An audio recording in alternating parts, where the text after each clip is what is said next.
और अब आपको तस्वीरें दिखाते हैं। जयपुर से खबर है, बिरला सभागार में कार्यशाला का आयोजन किया जा रहा है। ये देखिए सीधी तस्वीर। मुख्यमंत्री क्या कुछ कह रहे हैं, सुनिए।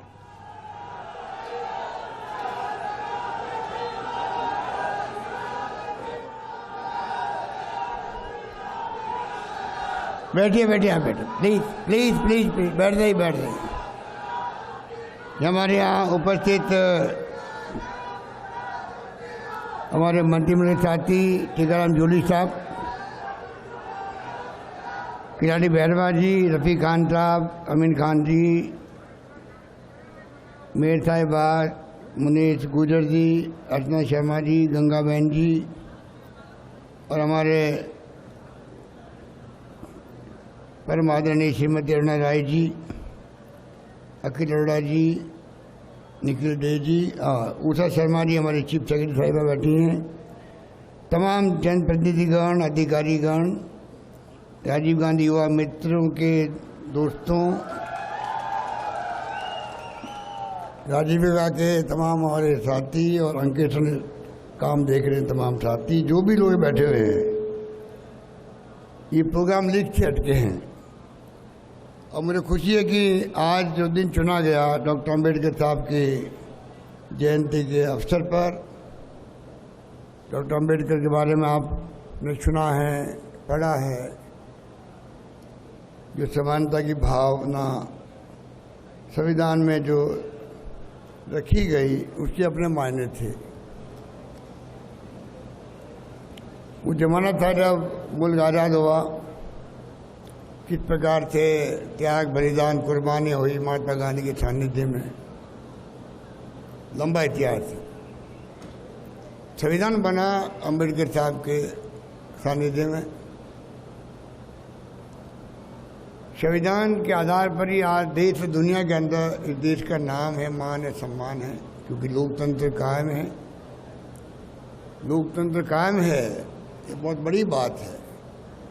पाकिस्तान हमारे साथ आज़ाद हुआ था, बार बार सैनिकों का शासन, बंदूकों का राज हुआ वहाँ पर। 75 साल के बावजूद भी यहाँ पर सरकार बदली है, परंतु लोकतंत्र कायम रहा। आज जो माहौल देख रहे हैं देश के अंदर, उससे थोड़ी चिंता है, थोड़ी नहीं ज़्यादा चिंता है। पूरे देश के बुद्धिजीवी, साहित्यकार, एक्टिविस्ट, सिविल सोसाइटी, लेखक, पत्रकार और आम जनता वो चिंता में कि किसी को नहीं मालूम देश किस दिशा में जा रहा है, किस दिशा में जाएगा। ऐसे वक्त के अंदर हम अपना काम कर रहे हैं, वो अलग बात है। बजट पेश किया है, एक से बढ़ के एक स्कीम दी आपको, आप सब बहुत ही प्रभावित है उससे, पूरा प्रदेश प्रभावित है। लागू करने के लिए आपने आज वर्कशॉप रखा। मैं निखिल डे को, अरुणा राय जी को, तमाम साथियों को धन्यवाद देना चाहूँगा कि आपने जो वर्कशॉप के माध्यम से जो हमारे युवा साथियों को प्रेरित किया है, ये बहुत बड़ी भूमिका निभाई है। हम चाहते हैं कि हमारी एक एक योजना जो है उसी रूप में इम्प्लीमेंट हो, जिस रूप में जिसकी हमारी मंशा रही है, उसकी योजना के पीछे मर्म क्या है वो समझ करके हम इम्प्लीमेंट करें। और जब हम कहते हैं कि महंगाई राहत कैंप लगाए जाएंगे 2 महीने तक, तो आप सबकी बहुत बड़ी भूमिका होगी उसके अंदर, इसमें कोई दो राय नहीं। और मैं उम्मीद करता हूँ कि ये जनसेवा हमारा कर्तव्य होना चाहिए, हमारे भाव होना चाहिए। डॉक्टर अम्बेडकर ने सपना ही देखा था किस प्रकार शिक्षा हो, संघर्ष हो, लोग आगे बढ़े। वही भावना हम सब में होनी चाहिए। और जब गांधी जी ने भी कहा था, अगर राजनीति में किसी को आना है, किसी क्षेत्र में जाना है, आधार जिंदगी का जो है वो बचपन से ही रचनात्मक काम होना चाहिए। सिविल सोसाइटी काम कर रही है, ये भी रचनात्मक काम है, एक्टिविस्ट की तरह काम कर रही है। और मैं हमेशा सिविल सोसाइटी के एनजीओ को सपोर्ट करता हूँ जब कभी मुझे अवसर मिलता है। और मेरा मानना है कि नई नई हर सरकारों को सपोर्ट करना चाहिए देश के अंदर। आज तो एक्टिविस्ट की भूमिका, सिविल सोसाइटी की भूमिका और ज़्यादा बढ़ जाती है जब हम देखते हैं कि देश में तनाव है, हिंसा का माहौल है, अविश्वास का माहौल है, ज़्यादा चिंता होती है। क्योंकि लोकतंत्र में और हमारे संविधान में और हमारी सोच में हिंसा का स्थान नहीं होना चाहिए। आज चिंता लगी हुई किस प्रकार संविधान की धज्जियां उड़ रही है,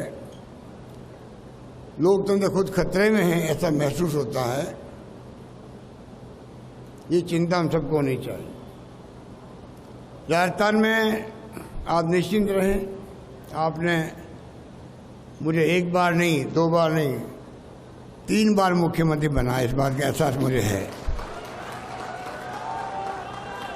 इस बात का एहसास मुझे है और मैं कई बार कहता हूं,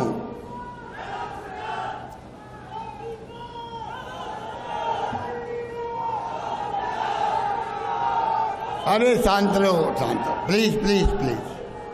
कई बार मैं कहता हूं जातिवाद की बात हो रही है, धर्म के नाम पर राजनीति की बात हो रही है, और जब मैं देखता हूं अपनी तरफ तो मैं कई बार मीटिंगों में कहता हूं कि मेरी जाति का एक एमएलए है असेंबली के अंदर, एक एमएलए, और वो मैं खुद ही हूं। तो आप सोच सकते हो कि आज सभी जाति, सभी धर्म के लोग अगर आप उनको रास्ता सही दिखाएं, ऐसा माहौल बनाएं, तो जातिवाद हो या धर्म की बात करें, उनकी जगह वो है। पर अगर आप सांप्रदायिकता फैलाएंगे, तनाव पैदा करेंगे, हिंसा का माहौल बनाएंगे, तो गांधी जी ने भी कहा था कि हिंसा का जवाब कभी हिंसा नहीं हो सकता है। और इस माहौल के अंदर देश कहाँ जाएगा, किस दिशा में जाएगा? आज माहौल हिंसा का है, आज माहौल तनाव का है, आज माहौल सांप्रदायिकता का है, जो नहीं होना चाहिए। राहुल गांधी की यात्रा हुई थी, भारत जोड़ो यात्रा, इसीलिए सिविल सोसाइटी ने भी सपोर्ट किया उनको। मुद्दे क्या थे? महंगाई का था, बेरोजगारी का था, नॉन वायलेंस का था, और अमीर और गरीब के बीच में खाई बहुत बढ़ रही है। वही अपना में बड़ा मुद्दा देश के अंदर। गरीब कहाँ जाएगा? गरीब कहाँ जाएगा? सरकारों की जिम्मेदारी है कि वो इस खाई को बढ़ने नहीं दे, सबका ख्याल रखे। हमारी सरकार ने जो बजट पेश किए हैं, 5 बजट मैंने पेश किए हैं, वर्तमान हालात को देखते हुए हमने कोई टैक्स नहीं लगाया किसी बजट के अंदर। जन कल्याणकारी योजनाएं दी है, नवाचार किया जो देश में कहीं नहीं है, वो योजना हमने दी है राजस्थान के अंदर, जिसकी चर्चा भी दिग्गज ठीक कह रहे थे पूरे देश के अंदर हो रही है, चाहे वो ओपीएस भी क्यों नहीं हो। मैंने मानवीय दृष्टिकोण से दिया ओपीएस, 35 साल तक कोई नौकरी करे और अनसर्टेनिटी रहे जिंदगी के अंदर, पता नहीं बुढ़ापे के अंदर मेरी पेंशन जो है शेयर मार्केट के आधार पर तय होगी, म्यूचुअल फंड के आधार पर तय होगी, तो आप सोच सकते हो कि फिर क्या हालात होंगे, वो कैसे काम कर पाएगा। ओपीएस देती है, गारंटी देती है आपको पेंशन की, उसका कोई मुकाबला नहीं है। अब भारत सरकार ने उसको एक कमेटी बनाई है 10 दिन पहले ही। ये कमेटी पहले बन सकती थी, जब तो आपने हमारे सुझाव को स्वीकार नहीं किया। मैंने प्रधानमंत्री मोदी जी को खुद को कहा, आप इसको एग्जामिन करवाइए एक बार। हमने सोच समझ के लागू की राजस्थान के अंदर। मेरा मानना है कि धीरे धीरे हमारी तमाम योजनाओं को, चाहे वो ओपीएस हो, चाहे राइट टू हेल्थ हो, चाहे मैंने एक और मांग की प्रधानमंत्री जी से, मैं आपसे शेयर करना चाहता हूँ, सोशल सिक्योरिटी की। हम 21वीं सेंचुरी में पहुँच गए हैं, मोबाइल फ़ोन, इंटरनेट की सेवाएं, कंप्यूटर आ गए, जो राजीव गांधी का सपना था, सब कुछ हो गए हैं। विश्व गुरु बनने की बात हम कर रहे हैं, तो कम से कम आप हर परिवार को दुनिया के मुल्कों के अंदर भी जो नीडी परिवार है उसको कम से कम वीकली पैसा मिलता है, मंथली पैसा मिलता है जिंदा रहने के लिए, परिवार चलाने के लिए। हम 1 करोड़ लोगों को पेंशन दे रहे हैं राजस्थान के अंदर। मिनिमम 1000 रुपये कर दिया अभी मैंने, सब लोग बहुत खुश हैं। 15% बढ़ोतरी होगी, ये हमने फैसला किया है, बड़ा फैसला है। इससे मैं खुद संतुष्ट नहीं हूँ। ये तो ठीक है क्योंकि हालात देश में ऐसे हैं, कोई आगे बढ़ नहीं रहा है, इसलिए लोग खुश होते हैं कि चलो मैं 1000 रुपये पेंशन मिल रही है, 1500 मिल रही है पेंशन। मैं चाहता हूँ कि वास्तव में एक मजदूर भी होता है, एक बड़ी बिल्डिंग बनती है तो खाली मशीन से नहीं बनती है, मजदूर से बनती है। मजदूर जब बूढ़ा हो जाता है, सही साथ देता नहीं, तो वो फिर घर बैठना पड़ता है उसको। हो सकता है परिवार उनके बेटे पोते भी नहीं हो, इस प्रकार से परिवार चला सके। उसको ही कॉन्फिडेंस होना चाहिए कि मैंने मजदूरी की है देश के निर्माण के अंदर, मुझे बुढ़ापे के अंदर कम से कम परिवार चलाने के लिए सरकार मेरा साथ देगी। चाहे उसको पेंशन कह दीजिए, चाहे उसको ऑनरियम कह दीजिए, कुछ भी कह दीजिए, पर उस परिवार को पैसा मिलना चाहिए। मैंने प्रधानमंत्री जी से रिक्वेस्ट करी है कि डॉक्टर मनमोहन सिंह जी, सोनिया गांधी जी ने अपने ज़माने में अधिकार आधारित युग की शुरुआत करी। RTI तो ये अरुणा जी बैठी हुई है, मेरी अरुणा जी से तो पहचान ही सूचना के अधिकार को लेके ही हुई है। मैं तो इनको जानता ही नहीं था। इन्होंने, निखिल डे ने, इनके साथियों ने अभियान चलाया। मैंने 4 लाइन पढ़ी अखबार के अंदर, सूचना का अधिकार आम जनता को मिलना चाहिए, और मेरे दिमाग में बैठ गई बात, सटीक बात है। मैं खुद इनसे मिला धरने के अंदर, इनको मैंने वादा किया हमारी सरकार आएगी तो हम लागू करेंगे। मैं उस वक्त PCC का प्रेसिडेंट था, और अरुणा जी के लिए लगता है मुझे कि मुझे 8 महीने बाद में खुद को मुख्यमंत्री बनना पड़ गया। और मैंने शुरुआत करी सूचना का अधिकार की। पहले बने प्रसाद सिंह आदेश थे, अरुणा जी ने विरोध किया उसका, फिर हमने बनाया जैसा कहते एक्ट बनाया। बाद में वाजपेयी जी गवर्नमेंट आई, उन्होंने कुछ ट्राई किया। असली जो RTI बना वो डॉक्टर मनमोहन सिंह जी, सोनिया गांधी जी ने देश में बनाया, जिसकी प्रशंसा पूरी दुनिया के मुल्कों में हो रही है, आज भी हो रही है। अब नई सरकार जो आई है वो भले उसको कमज़ोर करे, अलग बात है। RTI, राइट टू एजुकेशन, मनरेगा, फूड सिक्योरिटी एक्ट, ये तमाम कानून पास करके पार्लियामेंट से इस पब्लिक को मिले, ये मामूली बात नहीं है। आपको हमको एहसास होना चाहिए कि पूरे देश के अंदर हर इंसान को जो रोजगार की गारंटी मिली है कानून से, शिक्षा का अधिकार मिला है, 2 रुपये किलो गेहूँ, 3 रुपये किलो चावल का कानून बना है, ये लागू हुआ है। इसलिए सरकार बदलेगी तो ये लागू रखना पड़ा उन लोगों को। अब मैंने कहा है कि आपको चाहिए 5वां कानून बनाए वर्तमान गवर्नमेंट, वो हो सोशल सिक्योरिटी का कानून, राइट टू सोशल सिक्योरिटी हर परिवार को मिलेगी, राजस्थान में नहीं देश के अंदर। ये भावना आज इस वर्तमान गवर्नमेंट की होनी चाहिए। और मुझे उम्मीद है कि हमारे सिविल सोसाइटी के लोग बैठे हुए हैं, जब मुद्दा हाथ में ले लेंगी अरुणा जी और निखिल डे, पूरे देश में मैसेज आएगा, तो कभी न कभी भारत सरकार को राइट टू सोशल सिक्योरिटी देनी पड़ेगी, ये मेरा मानना है। और मैं भी छोड़ने वाला नहीं हूँ, जहाँ मेरा बस चलेगा मैं लगातार दबाव बनाता रहूँगा भारत सरकार पर। इस प्रकार से मैं चाहूँगा कि जो आज की आपकी जो वर्कशॉप हुई है, इसके अपने मायने हैं। स्कीमों को मैं वापस रिपीट नहीं करूँगा क्योंकि आपको बता दी गई है। हर स्कीम के अंदर उसका मर्म समझ निकाल सकता है, चाहे वो लाइब्रेरी, संविधान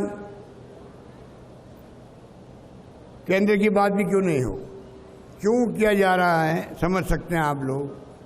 हम चाहते हैं कि राजस्थान की नौजवान पीढ़ी, राजस्थान के छात्र, राजस्थान के युवा, उन तक आप बात पहुंचाओगे।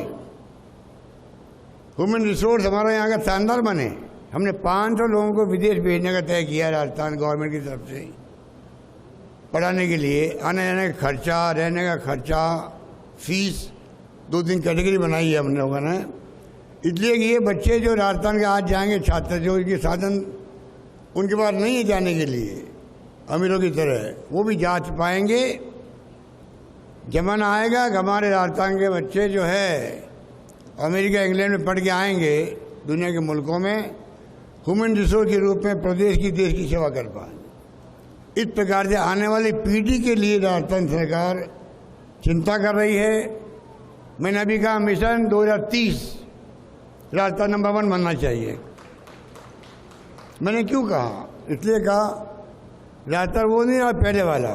अब राजस्थान में शिक्षण संस्थाएं लगभग सब आ चुके, जो प्रीमियर संस्थाएं होती है, IIT, IIM, IIIT, AIIMS, NIFT, FDDI विश्वविद्यालय। में पहली बार CM बना था तो 6 विश्वविद्यालय राजस्थान में थे। आज 91 विश्वविद्यालय राजस्थान के अंदर है, 91 विश्वविद्यालय।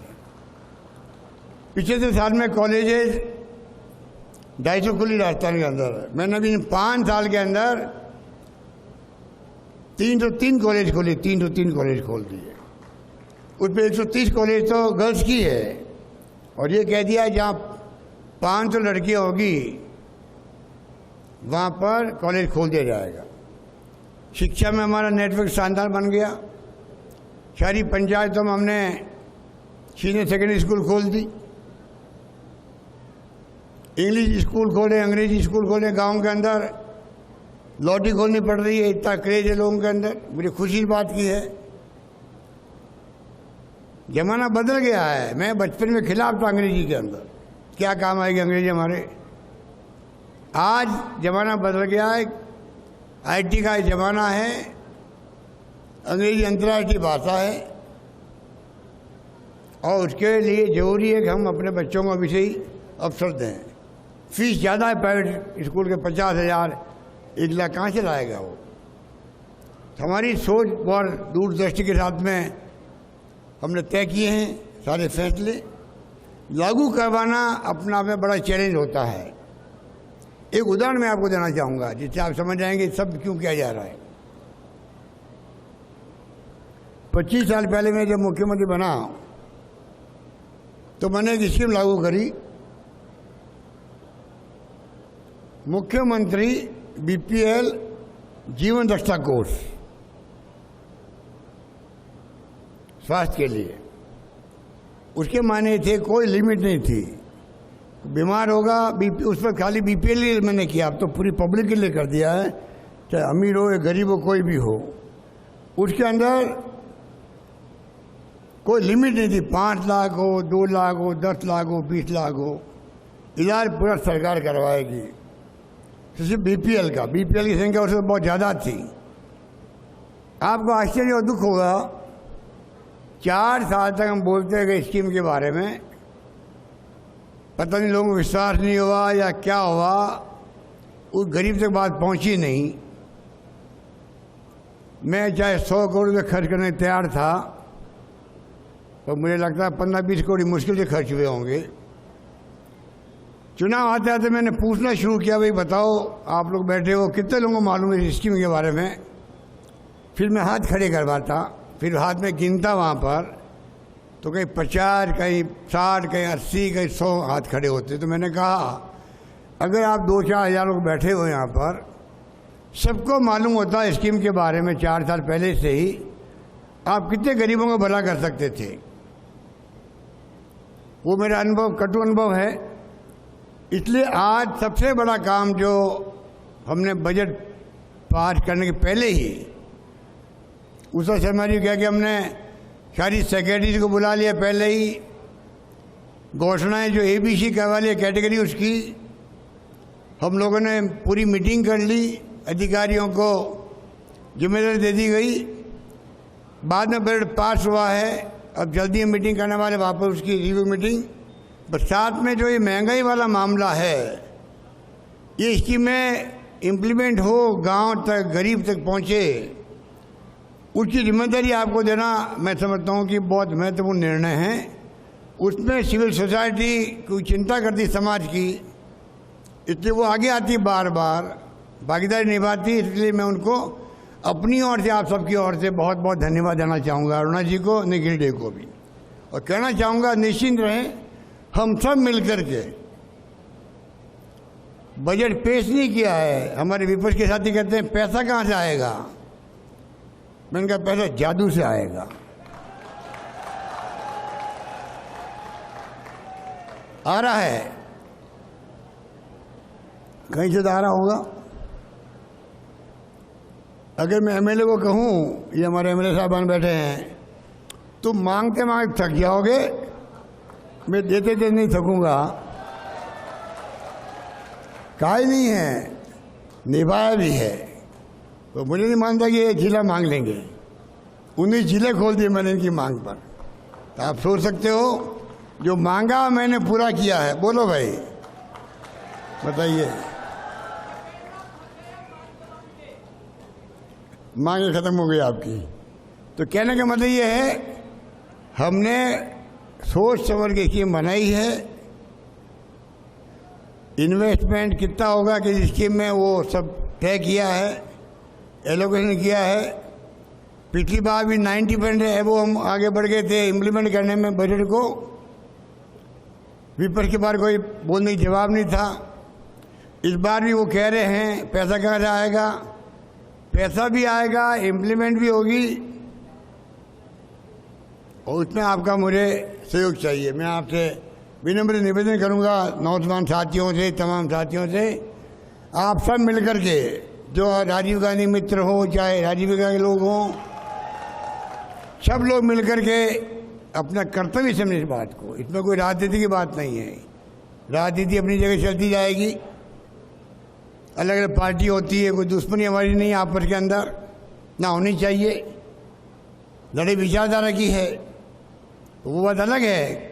कोई पार्टी अगर लोकतंत्र में यकीन करती है, जो संविधान में लिखा हुआ है बाबा साहब अम्बेडकर के, लोकतंत्र में, समाजवाद में, धर्मनिरपेक्षता में विश्वास करती है, कोई दिक्कत नहीं हमें। विचारधारा अगर प्रेरित हो, जिसमें हिंसा भी हो रही है, तनाव भी है, भेदभाव भी है आपस के अंदर, तो हमें शिकायत उनसे है। शिकायत इतनी सी है, हम अपना धर्म निभा रहे हैं।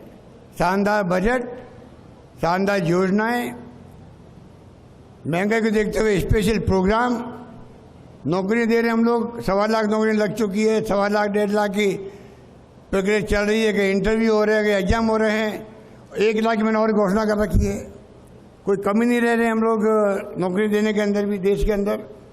महंगाई हो, चाहे वो रोजगार की बात हो, पानी की योजनाएं बन रही है, आधा पैसा हम दे रहे हैं, आधा पैसा केंद्र दे रहा है। जल जीवन मिशन, घर घर नल पहुंच रहे हैं लाखों की तादाद के अंदर।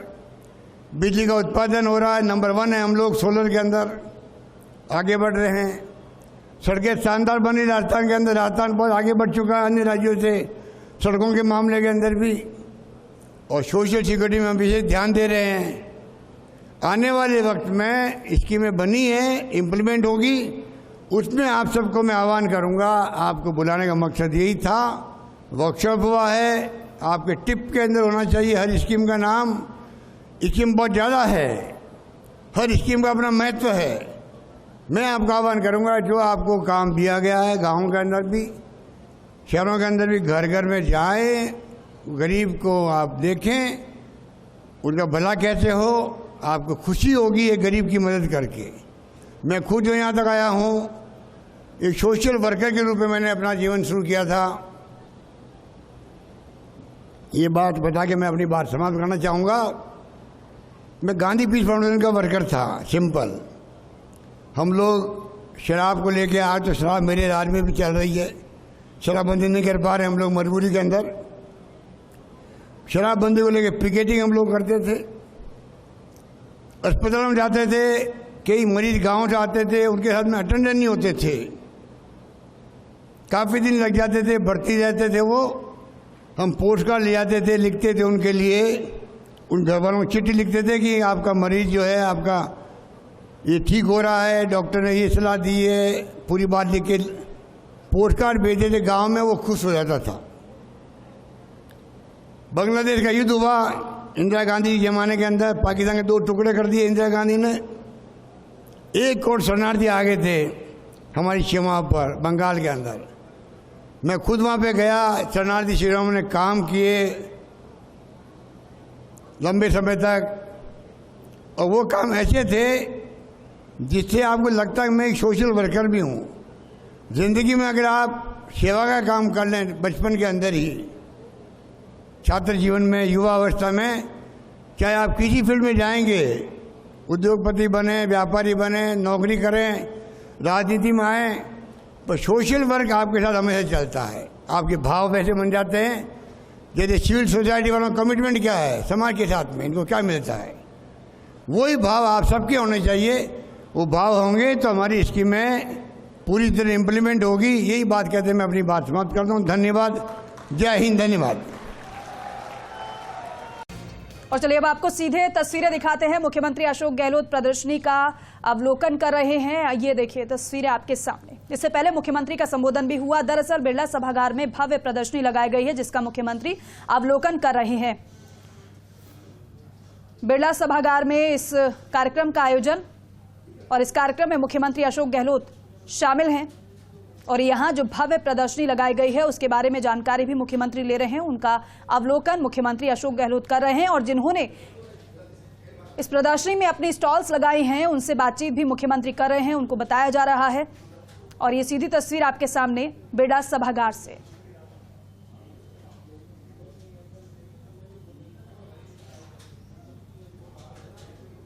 तो देखिए एक एक कर हर स्टॉल्स पर मुख्यमंत्री जा रहे हैं और वहां पर जो स्टॉल इस प्रदर्शनी में लगाई गई है उसका अवलोकन मुख्यमंत्री कर रहे हैं। इससे पहले एक स्टॉल को मुख्यमंत्री ने देखा, वहां पर जो प्रेजेंट किया गया है उसके बारे में जाना। अब दूसरी स्टॉल पर मुख्यमंत्री गए हैं और वहां पर जो प्रदर्शित किया जा रहा है उसे देखिए किस तरह से मुख्यमंत्री देख रहे हैं। और जो स्टॉल लगाई गई है, जिन्होंने प्रेजेंट किया है, वो इसकी महत्वता, इसकी खासियत के बारे में मुख्यमंत्री को बता रहे हैं। भारत दीक्षित मेरे सहयोगी हमारे साथ जुड़ गए हैं। भारत, क्योंकि इससे पहले मुख्यमंत्री का संबोधन हुआ था, अब मुख्यमंत्री प्रदर्शनी का अवलोकन कर रहे हैं। किस स्टॉल पर इस वक्त मुख्यमंत्री मौजूद है भारत? बिल्कुल, आप तस्वीर यहाँ पर देख पा रहे हैं। शांति और अहिंसा विभाग की ओर से जो प्रदर्शनी यहाँ पर लगाई गई है, और सबसे बड़ी बात यह कि आज संविधान के जो निर्माता हैं बाबा भीमराव अम्बेडकर, उनकी आज जयंती, और उसी के उपलक्ष्य में शांति और अहिंसा विभाग की ओर से महात्मा गांधी पुस्तकालय एवं संविधान केंद्र शांति की जो प्रदर्शनी यहाँ पर लगाई गई है उसका अवलोकन मुख्यमंत्री अशोक गहलोत यहाँ पर कर रहे हैं। और आप तस्वीर देख पा रहे हैं कि एक एक चीज का बारीकी से वो जायजा यहाँ पर ले रहे हैं। और इस दौरान कई संविधान की जो किताबें हैं, इससे संबंधित महात्मा गांधी के संबंधित जो भी किताबें हैं उनका अवलोकन है मुख्यमंत्री अशोक गहलोत कर रहे हैं। और इस प्रदर्शनी के अंदर कई तरह की किताबें यहाँ पर रखी गई हैं, जिनमें महात्मा गांधी की जीवनी की बात की जाए, संविधान की बात की जाए, उन तमाम जो चीजों का अवलोकन मुख्यमंत्री अशोक गहलोत कर रहे हैं। और इससे पहले आपने वो तस्वीर भी देखी जब मुख्यमंत्री अशोक गहलोत के द्वारा जो बजट घोषणाएं हैं वो जन जन तक कैसे पहुंचे, उसके बारे में भी मुख्यमंत्री अशोक गहलोत ने कई चीजें यहाँ पर आम जनता से बात की और लोगों से बात की। उसके बाद अब मुख्यमंत्री अशोक गहलोत हैं जो संविधान और महात्मा गांधी को लेकर जो प्रदर्शनी लगी हुई है उसका अवलोकन यहाँ पर कर रहे हैं और लगातार उनके बारे में जानकारियां हैं वो यहाँ पर उनसे ले रहे हैं। आप तस्वीर देख पा रहे हैं कि किस प्रकार से अगर बात की जाए डिजिटल की, यहाँ पर बात की जाए डिजिटल युग किस प्रकार से, तो उसका भी इस प्रदर्शनी में अवलोकनार्थ हेतु यहाँ पर कई चीजें यहाँ पर लगाई गई हैं। महात्मा गांधी के जो संदेश हैं, मेरा जीवन ही मेरा संदेश में कई तरह की जो चीजें हैं, स्लोगन हैं, चाहे वो बाबा भीमराव अम्बेडकर से जुड़े हुए हैं, चाहे वो किताबें यहाँ की बात की जाए, जो महात्मा गांधी की जो किताबें थी जो लगातार मोटिवेट यहाँ पर लोगों को करती है, चाहे सरकार की अगर बात की जाए, महात्मा गांधी की आत्मकथा की यहाँ पर बात की जाए, तो इनको लेकर। और सबसे बड़ी बात है कि पहली बार और एकमात्र प्रदेश राजस्थान है जहाँ पर शांति और अहिंसा का विभाग यहाँ पर बनाया गया है। उसी विभाग की ओर से ये प्रदर्शनी है वो यहाँ पर लगाई गई है और उसी का अवलोकन है मुख्यमंत्री अशोक गहलोत है वो फिलहाल कर रहे हैं। जी बिल्कुल। और भारत, कुल मिलाकर इस भव्य प्रदर्शनी में कितनी स्टॉल्स लगाई गई हैं? देखिए, बिरला सभागार में एक बड़ा आयोजन यहाँ पर रखा गया है और कई तरह की स्टॉल्स यहाँ पर लगाई गई हैं। ये एक अलग शांति और अहिंसा विभाग की ओर से अलग प्रदर्शनी है, वो महात्मा गांधी और संविधान निर्माता बाबा साहब भीमराव अम्बेडकर को लेकर है। इस प्रदर्शनी के अलावा अगर बात की जाए तो सरकार की जो जन घोषणाएं जो बजट में थी, उनमें जो योजनाएं हैं उनकी प्रदर्शनी अलग लगाई गई हैं। किस प्रकार से उन योजना का फायदा आम जनता को मिल सके, जनता किस प्रकार से उन योजनाओं का फायदा यहाँ पर उठा सके, उससे संबंधित प्रदर्शनी है। लेकिन ये जो प्रदर्शनी है शांति अहिंसा विभाग की ओर से लगाई गई है, जिसमें महात्मा गांधी की बात की जाए, संविधान निर्माता भीमराव अम्बेडकर की बात की जाए, क्या मैसेज उनके क्या थे, आज के दौर में उनके जो मैसेज हैं वो किस प्रकार से लोगों को मोटिवेट कर सकते हैं, उनका जो संविधान को लेकर उनका जो मत था वो किस प्रकार से आज लोगों के मन में आए। क्योंकि मुख्यमंत्री अशोक गहलोत ने भी अभी कहा था कि लोकतंत्र अगर जिंदा रहे तो हम जिंदा रहेंगे, लोकतंत्र हमारा मजबूत था, इसलिए हमारे लोगों ने देश विदेश में जाके नाम कमाया। तो कहीं ना कहीं जो प्रदर्शनी है ये यही मैसेज आम जनता में देना चाहती है। और शांति अहिंसा जो कि महात्मा गांधी का संदेश था, देखिए कभी भी महात्मा गांधी के जो संदेश थे उनमें हमेशा शांति की बात की जाती है, अहिंसा की बात की जाती है, तमाम ये बातें आती हैं और उसी में इस प्रदर्शनी का अवलोकन मुख्यमंत्री अशोक गहलोत कर रहे हैं। और करीब 5 से 7 मिनट मुख्यमंत्री अशोक गहलोत को इस अवलोकन करते हुए हुए, जिसमें तमाम अगर सामाजिक कार्यकर्ताओं की बात की जाए तो निखिल डे जो कि एक बड़ा नाम है, उसके साथ साथ अरुणा रॉय जो कि एक बड़ी समाज सेवी हैं, वो भी यहाँ पर मौजूद है। और मुख्यमंत्री अशोक गहलोत ने अभी भी जब सभा को संबोधित कर रहे थे तो उसमें भी सोशल एक्टिविटी की बात यहाँ पर की कि किस प्रकार से आम जन साधारणता में लोगों को ज्यादा से ज्यादा जोड़ा जाए, जिससे जो योजना है